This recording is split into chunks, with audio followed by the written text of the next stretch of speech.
అంటే మీరు అన్నారు కాబట్టి అంటున్నా, ఇప్పుడు లాస్ట్ 5 ఇయర్స్ పాలన మీద మీరు ఏం చెప్తారు? అంటే డెస్ట్రక్టివ్ మోడ్ తోటే పాలన ప్రారంభమైంది అనేది మీరు అంటున్నమాట.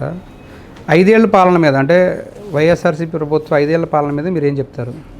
జగన్మోహన్ రెడ్డి గారికి ఆయన అదృష్టం కొలది రాజశేఖర రెడ్డి గారి కుమారుడు అనే ఉద్దేశంతో ఒక్కసారి ఛాన్సు యంగ్స్టరు ఈ రాష్ట్రానికి బాగా అభివృద్ధి చేస్తామంటున్నారు అనే ఉద్దేశంతో రాష్ట్ర ప్రజలు ఒక్కసారి అవకాశం ఇచ్చి చూద్దామనే ఉద్దేశంతో ప్రజలు ఓటు వేశారు.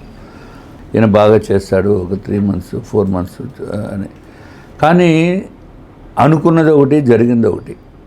అంటే తలకిందులు అయిపోవటం అనేది మన పాలిటిక్స్లో ఇక్కడే చూస్తాము. జగన్మోహన్ రెడ్డి గారి పరిపాలన విధానం నేను 2018లోనే చెప్పాను, ఈసారి జగన్మోహన్ రెడ్డి గారు అధికారంలోకి వస్తారని. ఎలక్షన్స్ 2019 ముందే చెప్పారు మీరు. ముందే 1 year ముందు నేను తిరుపతిలో చెప్పాను.